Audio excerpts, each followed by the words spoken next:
तो अगला जो टॉपिक नंबर है 22, that is Uttar Pradesh Panchayati Raj system. भारतीय संविधान में राज्य के नीति निदेशक तत्वों के तहत अनुच्छेद 40 में राज्यों को पंचायतों की स्थापना के लिए आवश्यक कदम उठाने का निर्देश दिया गया है।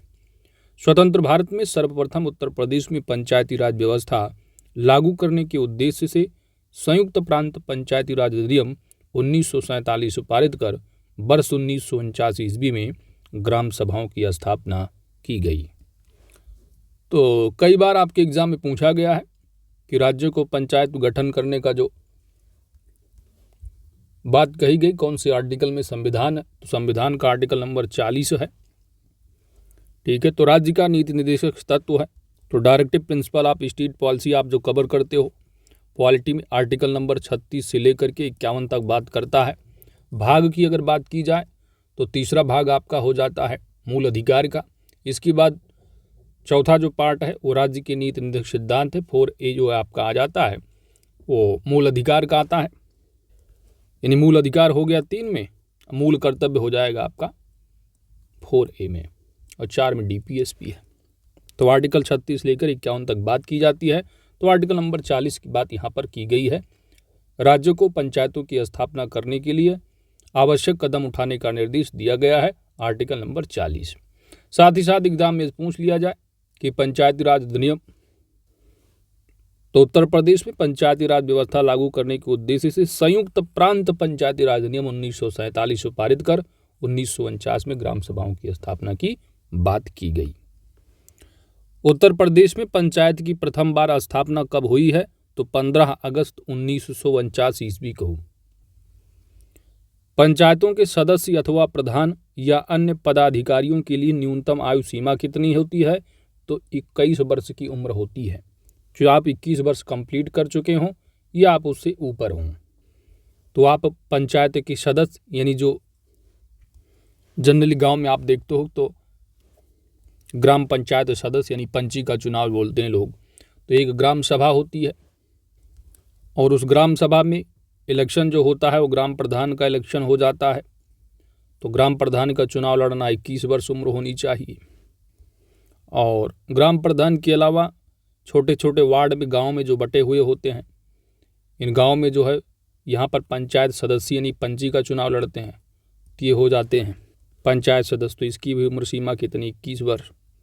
इसके बाद ग्राम सभा के अलावा अगल बगल कुछ जोड़ देते हैं, दूसरे गांव से कुछ एरिया ले लेते हैं, कुछ इस गांव से ले लेंगे, तो एक क्षेत्र बना देंगे। क्षेत्र पंचायत सदस्य हो जाएंगे, जिनको आप BDC के तौर पर जानते हो, यानी ब्लॉक डेवलपमेंट जो कमेटी मेंबर होते हैं, इनकी बात की जाती है।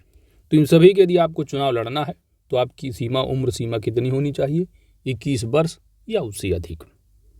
और इनका जो चुनाव होता है वो प्रत्यक्ष रूप से होता है। इसमें वोटिंग कौन करने जाएंगे, तो ग्राम पंचायत में जिनका नाम जो है मतदाता सूची में होगा, मतदाता सूची में नाम उन्हीं का होगा जिनकी उम्र सीमा 18 वर्ष या उससे अधिक हो। तो वही बात यहाँ पर की गई है। आगे बढ़े, उत्तर प्रदेश पंचायती राज अधिनियम से संबंधित तथ्य हैं। बलवंतराय मेहता समिति की सिफारिश के आधार पर विकेंद्रीकरण के सिद्धांतों के अनुरूप उत्तर प्रदेश क्षेत्र पंचायत एवं जिला पंचायत अधिनियम 1961 को क्रियान्वित किया गया। विकेंद्रीकरण, अब जैसे केंद्रीकरण क्या होता है, सेंटर, ठीक है, फिर राज्य हैं, फिर डिस्ट्रिक्ट आते हैं। अब जैसे उत्तर प्रदेश का ले लोगे तो उत्तर प्रदेश हो जाएगा, फिर मंडल है, मंडल के तहत जिले आते हैं, जिले के तहत तहसील हैं, ब्लॉक हैं, ब्लॉक के अंदर फिर तहत आ जाएंगे ग्राम पंचायत।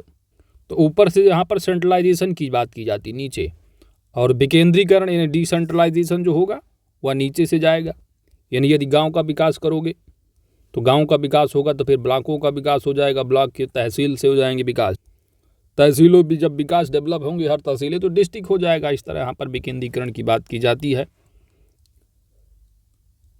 तो याद रखिएगा, उत्तर प्रदेश क्षेत्र पंचायत एवं जिला पंचायत अधिनियम कब का है, 1961 है, और यह बलवंतराय मेहता की सिफारिशों के आधार पर उपर्युक्त अधिनियम के अनुसार, यानी उत्तर प्रदेश क्षेत्र पंचायत एवं जिला पंचायत अधिनियम क्षेत्र पंचायत जो सदस्य होते हैं वही बीडीसी की यहाँ पर बात की गई है, BDC block development committee member. तो ब्लॉक डेवलपमेंट कमेटी मेंबर जो होते हैं इन्हीं में से कोई उस ब्लॉक के अंदर एक 2-3-4-5 लोग जो भी अपना इलेक्शन लड़ना चाहें, बीडीसी मेंबर चुनाव लड़ते हैं, तो एक कोई इसी में से कोई जब चुन लिया जाता है दैट इज ब्लॉक प्रमुख बन जाता है। और जिला पंचायत सदस्य, तो जिला पंचायत सदस्य का भी क्या है, जनता के द्वारा चुनाव होता है। और इन्हीं जिला पंचायत सदस्यों में से कोई एक जो है 2-4 लोग जो भी अपना इलेक्शन लड़ना चाहें अध्यक्षी पद के लिए, तो अध्यक्षी का पद क्या हो जाता है, अप्रत्यक्ष रूप से। और जिला पंचायत सदस्य प्रत्यक्ष रूप से जनता के द्वारा चुने जाते हैं। तो ऐसे तथ्य आपके एग्जाम में पूछ लिए जाते हैं, प्रत्यक्ष रूप से या अप्रत्यक्ष रूप से कौन किसका चुनाव करता है। 73वां संविधान संशोधन कई बार एग्जाम में आपसे पूछा गया है।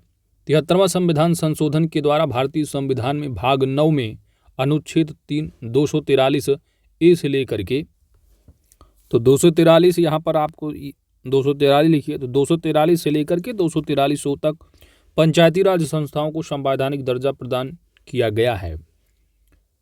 73वां संविधान संशोधन के अनुक्रम में उत्तर प्रदेश पंचायत विधि संशोधन अधिनियम 1994 बनाया गया, जो 22 अप्रैल 1994 से प्रदेश में प्रवृत्त हुआ। इसके द्वारा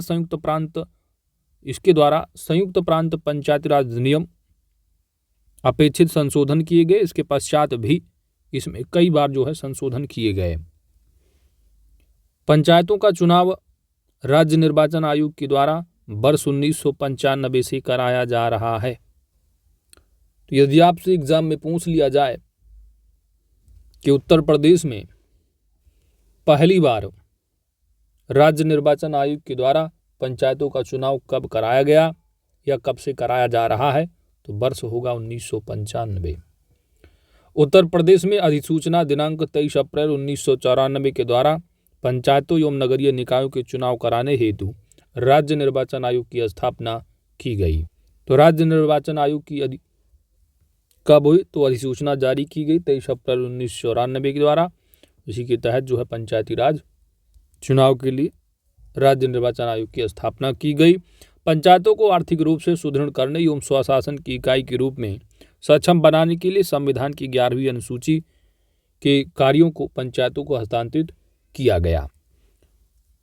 तो 11वीं अनुसूची जब आप देखते हो तो 11वीं अनुसूची की तरह कई बार आपसे पूछ लिया जाए कितने सब्जेक्ट दिए गए हैं, तो 29 विषय जो है दिए गए हैं और उन्हीं 29 विषयों पर ग्राम पंचायतों को क्या है, कार्य करना होता है। आगे बढ़ते हैं। अगला जो तथ्य है वह उत्तर प्रदेश में जो पंचायती राज व्यवस्था है वह त्रिस्तरीय पंचायती राज व्यवस्था है बलवंत राय मेहता समिति के अनुसार। उन्हीं की अनुशंसा पर त्रिस्तरीय पंचायती राज व्यवस्था की बात की गई है।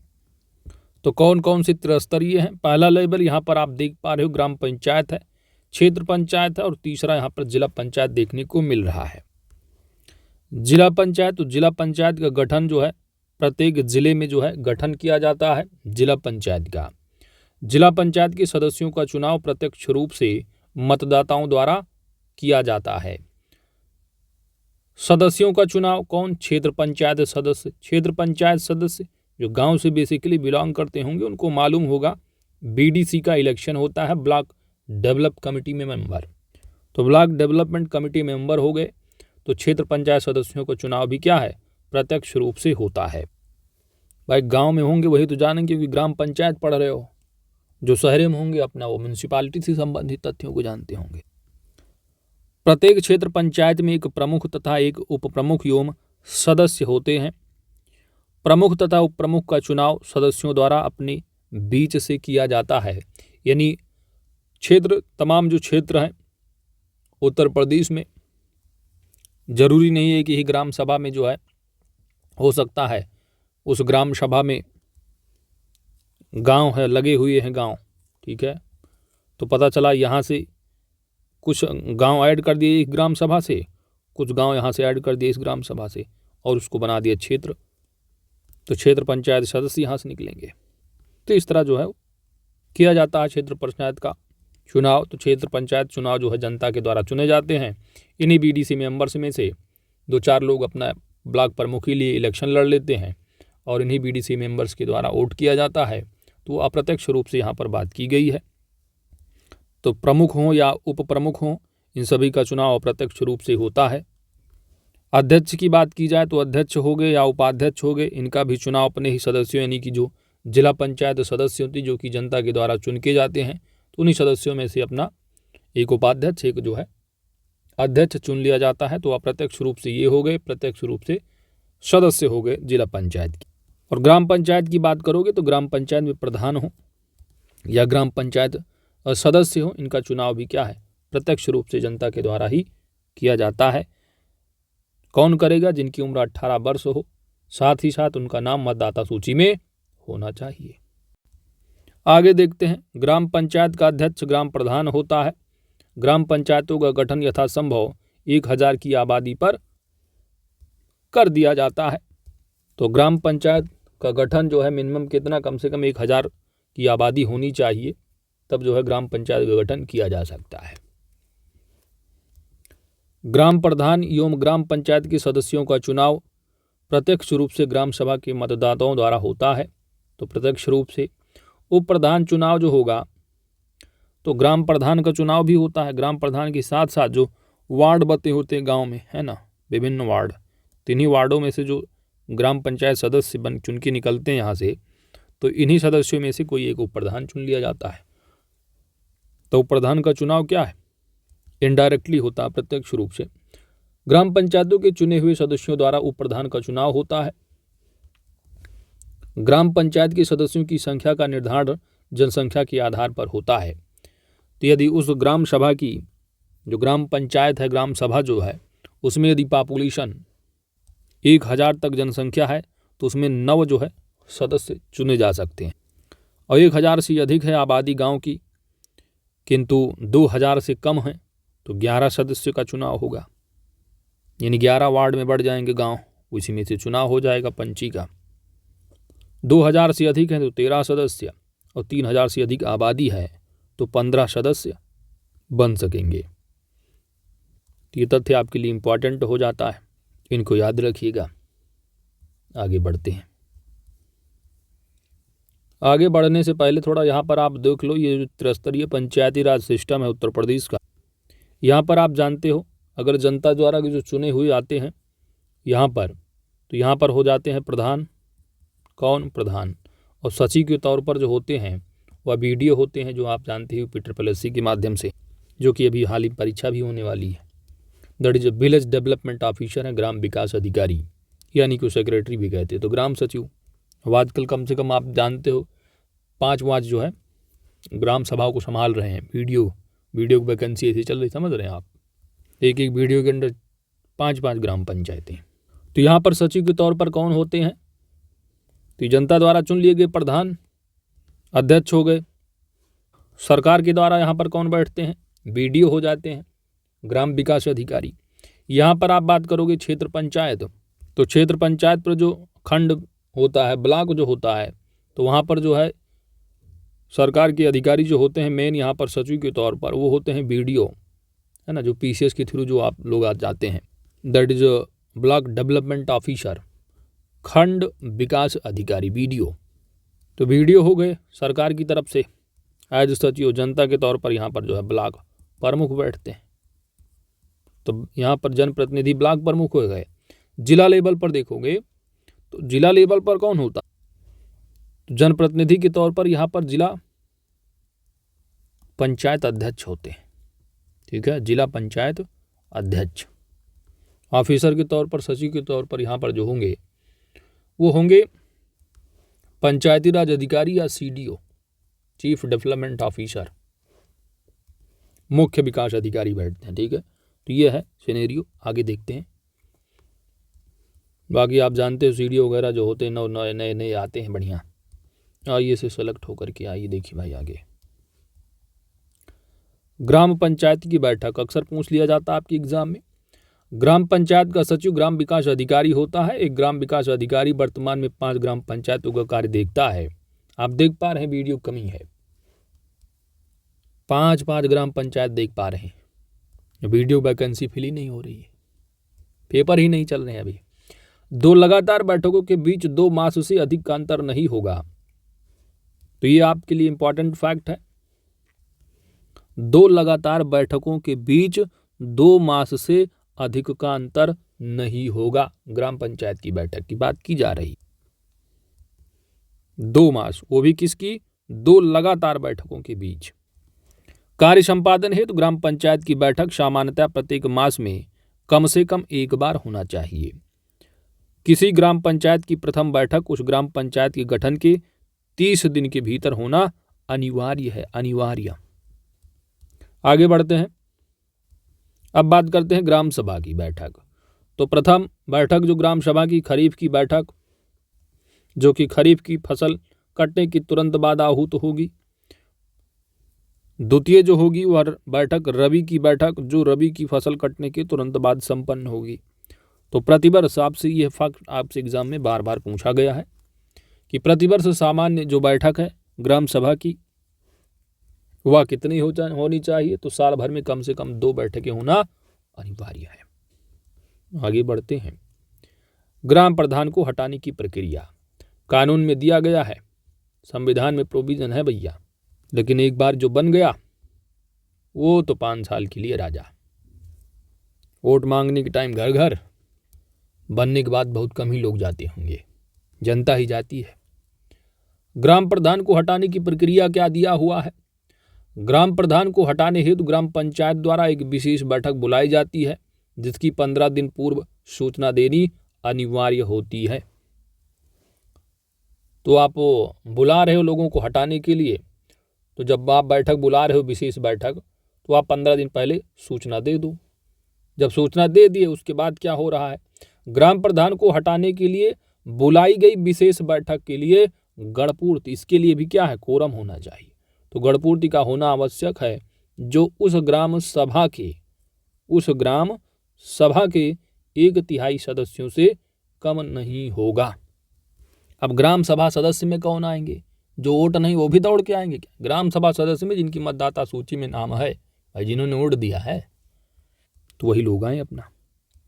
जरूरी नहीं उन्होंने वोट दिया, लेकिन मतदाता सूची में नाम होना चाहिए, तो ग्राम सदस्य में आप काउंट हो जाओगे इसके परिप्रेक्ष्य में।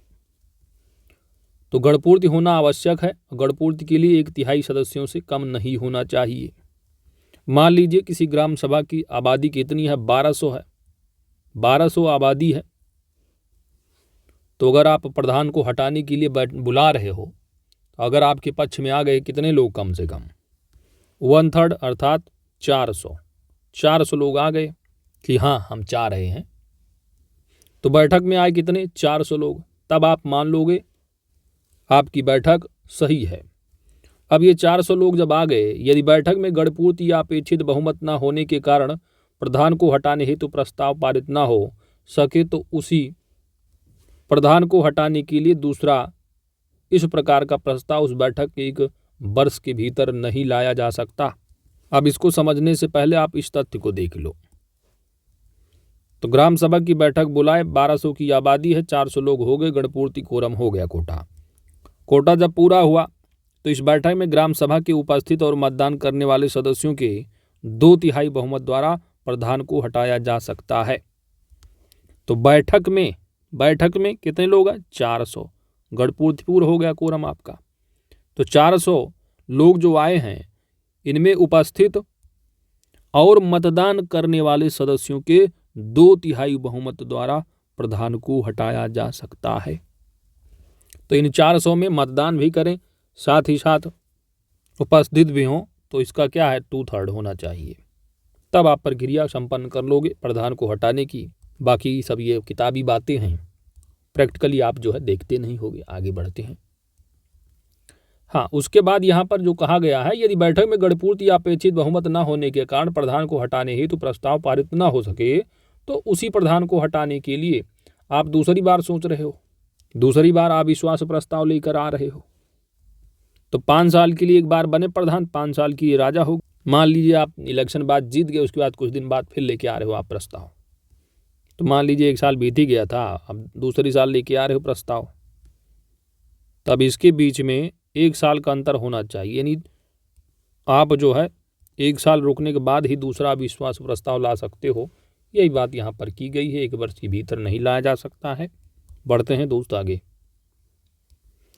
और पंचायतों से संबंधित कुछ तथ्य दिए गए अभियान वगैरह, जैसे कि राजीव गांधी पंचायत सशक्तिकरण अभियान हो गया, बहुउद्देशीय पंचायत भवन या भारत निर्माण राजीव गांधी सेवा केंद्रों का निर्माण, डॉक्टर राम मनोहर लोहिया समग्र ग्रामीण विकास योजना के अंतर्गत आंतरिक गलियों में सीसी रोड हो गया या केसी ड्रेन तथा इंटरलॉकिंग स्टाइल्स की स्थापना, भू मुक्ति एवं जीवन रक्षा गारंटी योजना, पिछड़ा क्षेत्र अनुदान निधि कार्यक्रम है, प्रदेश के ग्रामीण क्षेत्रों में अंत्येष्टि स्थलों का विकास। तो ये सब जो अभियान दिए हैं, ये जो विकास कार्यक्रम है डेवलपमेंट से संबंधित, इन्हीं के तहत जो है क्या है फंड जाता है। तो उन फंड का एलोकेशन इन्हीं योजनाओं के कार्यक्रम के तहत क्या है प्रधान और सेक्रेटरी मिलकर अपना खर्च करते हैं ग्राम पंचायत के विकास के लिए, है ना। बाकी आप समझ रहे हो। ग्रामीण स्वच्छता कार्यक्रम स्वच्छ भारत अभियान है, पंचायती राज पदाधिकारी एवं कर्मियों का प्रशिक्षण कार्यक्रम, राज्य वित्त आयोग एवं 14वें वित्त आयोग की संस्तुतियों के आधार पर ग्रामीण और स्थानीय निकायों को अनुदान देता है। तो राज्य वित्त आयोग का गठन आप जानते हो राज्यपाल के द्वारा हर 5 साल पर किया जाता है। तो ये भी आप पॉलिटी में पढ़ते हो। बढ़ते हैं आगे। उत्तर प्रदेश में प्रथम राज्य वित्त आयोग का गठन वर्ष 1994 ईस्वी में किया गया था। राज्य वित्त आयोग का गठन प्रत्येक 5 वर्ष पर आर्टिकल कौन सा है? तो आर्टिकल नंबर 243 आई है। 243 आई के तहत यह बात की गई है कि हर 5 वर्ष पर राज्य वित्त आयोग का गठन किया जाएगा। गठन कौन करता है? सिंपल सी बात, राज्यपाल साहब। संप्रति नगर निकायों को कुल विभाज्य पूल का 60% तथा पंचायती राज संस्थाओं को 40% दिया जा रहा है। 5वां उत्तर प्रदेश राज्य वित्त आयोग के अध्यक्ष आनंद मिश्रा हैं और इसका गठन 2005 में रहा। उत्तर प्रदेश पंचायती राज अधिनियम 1947 की यथा संशोधित धारा 32 का के प्रावधानों के अंतर्गत राज्यपाल प्रत्येक 5 वर्ष पर राज्य वित्त आयोग का गठन करेंगे। पंचायती राज संस्थाओं के अंश से 20% जिला पंचायत, 10% क्षेत्र पंचायत तथा 70% ग्राम पंचायतों को दिया जाता है। तो आप अब समझ रहे हैं प्रधानी के फंड में कितना पैसा जा रहा होगा। यानी यदि कोई डिस्ट्रिक्ट है तो इन डिस्ट्रिक्ट में अगर 1 करोड़ क्या 100 करोड़ मान लो जाता है, तो 100 करोड़ में 1 करोड़ तो जाएगा किसके पास भाई? एक डिस्ट्रिक्ट में एक जिला पंचायत अध्यक्ष होंगे, तो 100 करोड़ में 20 करोड़ चला गया जिला पंचायत अध्यक्ष के फंड के लिए। और उसके बाद उसमें क्षेत्र पंचायत यानी अगर ब्लॉक की बात करोगे, मान लीजिए 5 ब्लॉक हैं, तो 100 का 10% 10 करोड़ जाएगा इन 5 ब्लॉकों के माध्यम से, यानी 2-2 करोड़ लगभग जाएंगे। बचा 70 करोड़। अगर इस डिस्ट्रिक्ट में 70 ग्राम सभाएं होंगी, ग्राम पंचायत, तो 1-1 करोड़ चला जाएगा लगभग। इस हिसाब से आबादी के हिसाब से अपना फंड जाता है। कोई ग्राम पंचायत 3000 की आबादी मोर देन है, किसी में 1000 से ज़्यादा है, तो अपने हिसाब से इस तरह एलोकेशन होता है। बढ़ते हैं आगे। प्रमुख परीक्षा उपयोगी तथ्य उत्तर प्रदेश। उत्तर प्रदेश में नवीनतम यानी 6ठे पंचायत आम चुनाव अप्रैल 2021 में 4 चरणों में संपन्न हुआ है। ये आप जानते हो कोरोना के 2020 में होना था, लेकिन कोरोना की वजह से 2021 में खिसक गया। समझ पा रहे हैं आप? तो 2021 में हुआ चुनाव, 4 चरणों में संपन्न हुआ था। ये चुनाव कुल 75 जिला पंचायतों, कुल 886 क्षेत्र पंचायतों तथा 5008 यानी 58,176 ग्राम पंचायतों के लिए कराए गए थे। तो उत्तर प्रदेश में वर्तमान में जो ग्राम पंचायतें हैं 58,176, 826 क्षेत्र पंचायत, 75 जिला पंचायत हैं। उत्तर प्रदेश में अधिसूचना दिनांक 23 अप्रैल 1994 के द्वारा पंचायती एवं नगरीय निकायों के चुनाव कराने हेतु राज्य निर्वाचन आयोग की स्थापना की गई है। पंचायतों का चुनाव राज्य निर्वाचन आयोग के द्वारा वर्ष 1995 ईस्वी से कराया जा रहा है। तो आप जानते हो राज्य के चुनाव के तहत जो पंचायती राज सिस्टम, म्यूनिसिपैलिटी वगैरह, इन सब का चुनाव कौन कराता है? सिंपल सी बात, राज्य निर्वाचन आयोग कराएगा। बढ़ते हैं आगे दोस्त। अगली जो बात है वो नगर निकाय से संबंधित है। उत्तर प्रदेश में नगर निकाय के प्रकार। तो नगर निकाय के बारे में आप देख लीजिए। निगम निकाय प्रणाली के लिए विशेष व्यवस्था के लिए विशेष व्यवस्था के लिए विशेष व्यवस्था।